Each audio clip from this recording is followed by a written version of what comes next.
बिस्मिल्लाहिर्रहमानिर्रहीम। Welcome to my YouTube channel. आज हमने बात करनी है पंजाब रिवाइज लीव रूल्स 1981। तो चलें स्टार्ट करते हैं। ये मैंने वन लाइनर बनाया है, तकरीबन ये क्रक्स है पूरे का पूरा, उसका निचोड़ है। आपको पूरे लीव रूल्स पढ़ने की बजाय सिर्फ अगर आप इसको सुन लें या इस फाइल को अगर आप कहेंगे मैं डिस्क्रिप्शन में इसका लिंक भी दे दूंगा, डाउनलोड कर लीजिएगा, आप सिर्फ इसको 2 पेजेस को पढ़ लें तो आपको वो पूरी बुक गो थ्रू करने की ज़रूरत नहीं है। ख़ास तौर पर जो एग्ज़ाम्स आते हैं उनमें MCQs के हवाले से ये आपको काफ़ी हेल्प आउट कर सकता है। तो चलें स्टार्ट करते हैं। सबसे पहली बात है कि जो एम्प्लॉयज़ 1 जुलाई 1978 से पहले अपॉइंटेड हैं उन पर ये लागू नहीं होते। दूसरी बात है कि लीव किसी भी सरकारी मुलाजिम का राइट नहीं है और ये दिनों में काउंट की जाती है। तीसरी बात है कि अगर आप लीव पर हैं उस दौरान आपकी जो लीव्स हैं वो अर्न नहीं होंगी, यानी कि आपकी जो लीव्स हैं वो काउंट नहीं होंगी। मिसाल के तौर पर एक नॉन वोकेशनल डिपार्टमेंट की 1 माह में 4 छुट्टियां होती हैं। सपोज़ कर लें कि वो 1 साल की छुट्टी पे चला गया तो उस साल उसकी 48 छुट्टियां काउंट नहीं होंगी। चूँकि साल की 48 होगी ना, 1 माह की 4 है तो 12 महीनों की 48 है। तो अगर उसने वो पूरा साल ऑलरेडी छुट्टी ली हुई है, कोई भी छुट्टी ली है, तो उस वक़्त उसकी 48 छुट्टियां काउंट नहीं होंगी। ये समझ आ गई। उसके बाद है कि हर गवर्नमेंट सर्वेंट वो फुल पे लीव भी ले सकता है, फुल पे लीव ले सकता है। कितनी? At the rate of 4 days for every calendar month. ये जो अभी मैं बात कर रहा था ये किसके लिए? नॉन वोकेशनल एम्प्लॉयज़ के लिए। हाँ, अगर वोकेशनल एम्प्लॉयज़ हैं। अच्छा, ये वोकेशनल कौन से हैं, नॉन वोकेशनल कौन से हैं? वोकेशनल वो हैं जिन्हें गर्मियों या सर्दियों की छुट्टियाँ होती हैं, जैसे एजुकेशन डिपार्टमेंट है, जुडिशरी वाले हैं, तो उनको महीने में 1 छुट्टी अलाउ होती है। अलाउ से मुराद है कि वो अर्न करते हैं जो उनके लीव काउंट में जमा होती रहती है। ठीक है जी। और वैसे अगर नॉन वोकेशनल एम्प्लॉयज़ हैं तो उनकी महीने में 4 छुट्टियां उनके लीव बैलेंस में शामिल होती रहती हैं। अच्छा जी, अगली बात है कि अगर आपका ड्यूटी पीरियड 15 दिन से कम है तो उसको पूरा महीना तसव्वुर नहीं किया जाएगा, यानी उस महीने की आपको अर्न लीव्स नहीं मिलेंगी। अगर मिसाल के तौर पे आपका ड्यूटी पीरियड है 2 माह और 13 दिन, तो आपको नॉन वोकेशनल डिपार्टमेंट में अगर आप हैं तो 8 छुट्टियां आपके लीव बैलेंस में, लीव अकाउंट में शामिल होंगी। 12 छुट्टियां नहीं होंगी क्योंकि वो 13 दिन का ड्यूटी पीरियड है और 15 दिनों से कम है, इस वजह से आपकी वो ट्रीट नहीं होंगी। उसके अलावा ये अगली बात वही है कि महीने में 1 छुट्टी उनकी अर्न होती है वोकेशनल डिपार्टमेंट वालों की, एजुकेशन और कोर्ट्स जैसे लिखा हुआ है। अगर आपके पास मेडिकल सर्टिफिकेट है तो आप मैक्सिमम जो लीव है जो फुल पे आपको मिल सकती है वो 180 दिन की है। अगर मेडिकल सर्टिफिकेट है तो 180 दिन की आप छुट्टी ले सकते हैं फुल पे, यानी कि पे भी आपको पूरी मिलेगी। अगर मेडिकल सर्टिफिकेट नहीं है तो फिर 120 दिन की फुल पे छुट्टी ले सकते हैं। उसके बाद है कि अगर मेडिकल सर्टिफिकेट था और आपने फुल पे छुट्टी ली, जैसे ऊपर मैंने बताया कि मेडिकल सर्टिफिकेट के साथ 180 दिन छुट्टी ली जा सकती है, तो अब ये जो छुट्टियां आपने लेनी है इसका तरीकाकार 2 हो सकते हैं। एक तो या तो आपके लीव अकाउंट में से वो माइनस हो या फिर उस लीव अकाउंट पर उसका कोई असर ना हो। कुछ ऐसी लीव्स भी हैं। तो चलें इसमें मैं बात करूं कि मैक्सिमम लीव ऑन फुल पे with medical certificate from leave count in entire service. पूरी सर्विस में लीव काउंट में से जो मेडिकल सर्टिफिकेट के साथ आपने छुट्टी लेनी है वो 365 दिन की छुट्टी आप ले सकते हैं। वैसे तो मैंने बताया ना कि मेडिकल सर्टिफिकेट के साथ 180 दिन की आप छुट्टी ले सकते हैं। आगे जी, हाफ पे can be converted into full पे।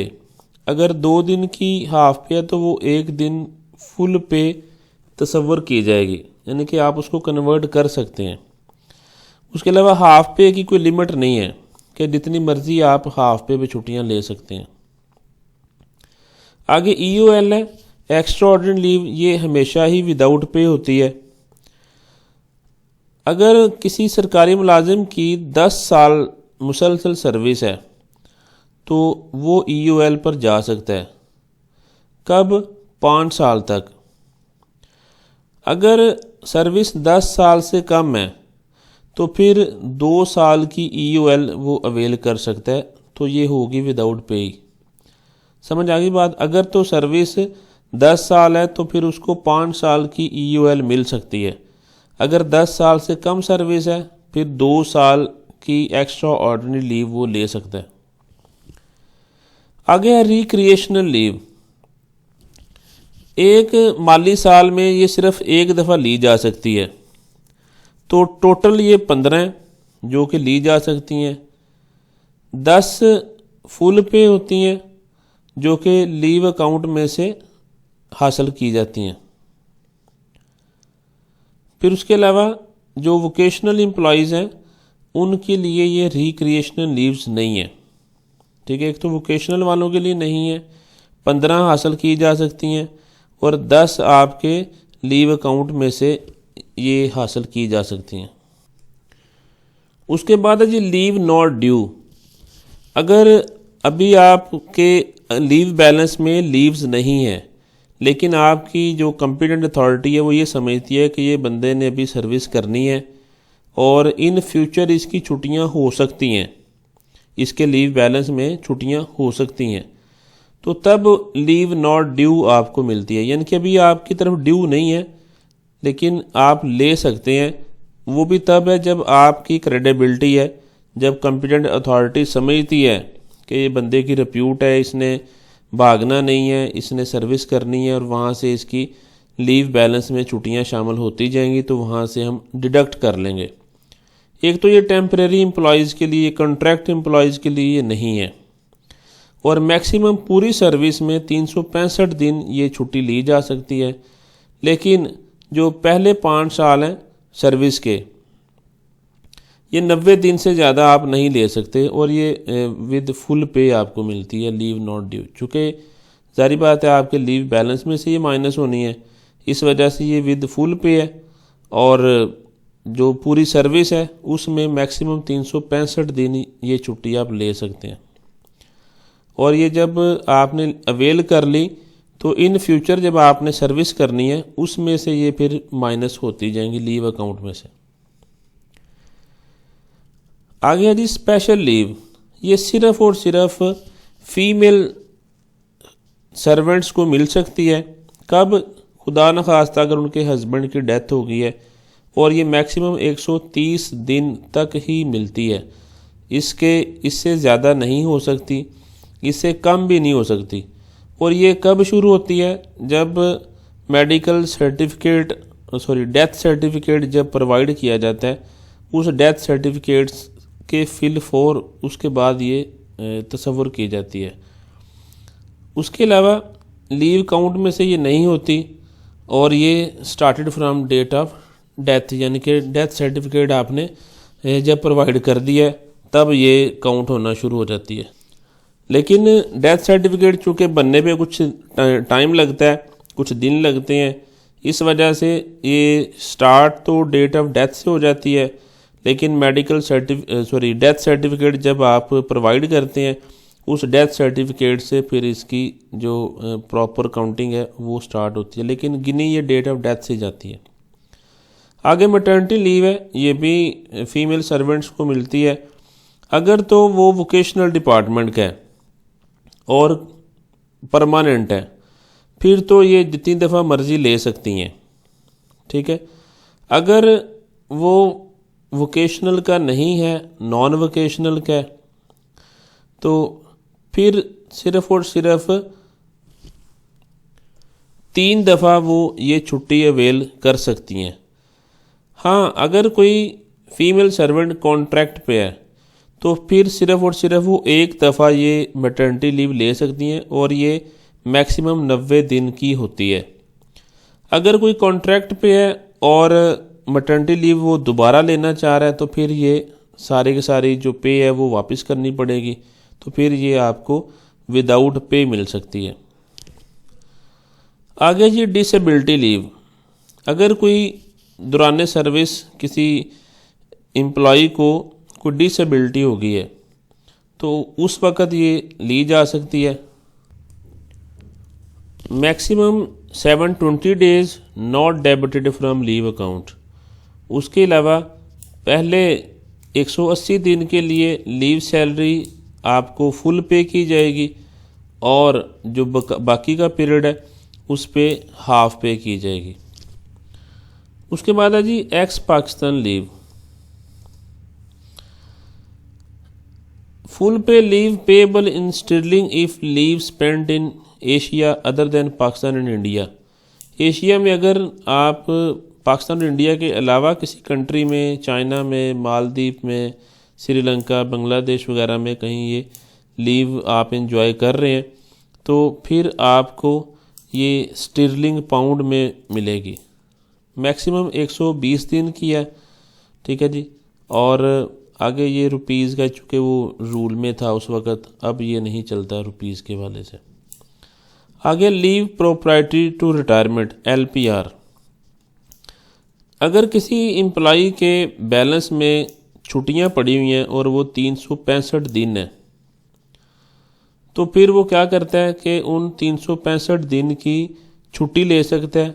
अगर वो छुट्टी नहीं लेता और फिर रिटायर हो जाता है तो रिटायरमेंट पे फिर उसको लीव इनकैशमेंट मिल जाती है। 365 दिन को वो फिर उतने यानी कि 1 साल हो गया तो फिर 1 साल की उसको पे मिल जाती है, उसको लीव इनकैशमेंट कहते हैं। अगर लीव इनकैशमेंट नहीं लेनी तो फिर लीव प्रोप्राइटरी टू रिटायरमेंट हो जाएगी। तो ये फुल पे भी हो सकती है, हाफ पे भी हो सकती है, ठीक है, और पार्शली फुल पे भी हो सकती है। उसके अलावा पार्शली हाफ पे भी हो सकती है। नेक्स्ट है जी, अगर कोई ये वही बात आ गई कि लीव इनकैशमेंट वो ले सकता है अगर वो LPR नहीं लेता। हाँ, अगर किसी शख्स के लीव इनकैशमेंट के लिए वो इंटाइटल्ड है और उससे पहले पहले खुदा न खास्ता उसकी वफ़ात हो जाती है तो फिर उसकी जो फैमिली है वो उसकी हकदार होगी। फैमिली में कौन कौन से लोग होते हैं? फैमिली में अगर तो कोई मेल सर्वेंट है तो उसकी बीवी या फिर उसकी बीवियाँ। हाँ, अगर कोई फीमेल है तो फिर उसका हस्बैंड। एक दूसरी बात है उनके अपने लेजिटिमेट चिल्ड्रन। लेजिटिमेट चिल्ड्रन अगर उसके नहीं है तो फिर एक स्टेप चाइल्ड की इजाज़त है। सॉरी, स्टेप चाइल्ड कह रहा हूँ, अडॉप्टेड चाइल्ड, अगर वो अडॉप्शन का प्रोसेस कंप्लीट है। अगर किसी शख्स का अपना लेजिटिमेट चाइल्ड हो जाता है तो फिर वो अडॉप्टेड चाइल्ड का जो स्टेटस है वो ख़त्म हो जाएगा। अडॉप्शन का सारा प्रोसेस है वो कंप्लीट करना पड़ता है। तो ये लोग फैमिली में शामिल हैं। उसके अलावा अगर कोई ब्रदर सिस्टर्स जो भी माइनर हैं और उनके साथ रह रहे हैं और उन पर टोटली डिपेंड करते हैं। जिस दिन कोई मुलाजिम चार्ज छोड़ता है उससे अगले दिन लीव उसकी शुरू होती है और जिस दिन दोबारा चार्ज लेता है उससे 1 दिन पहले ख़त्म होती है। लीव की वजह बताना ज़रूरी नहीं है, आपने एप्लीकेशन में उसकी रीज़न नहीं बतानी। उसके बाद है जी, कौन सी लीव है जो कभी भी रिजेक्ट नहीं हो सकती? तो वो मेडिकल लीव है। आगे है जी, अगर छुट्टियों के दौरान किसी मुलाजिम को वापस बुलाना ज़रूरी है तो उसको जब आपने बुलाया तो फिर उसको एक साइड का किराया प्लस जो डेली अलाउंस के रेट्स हैं।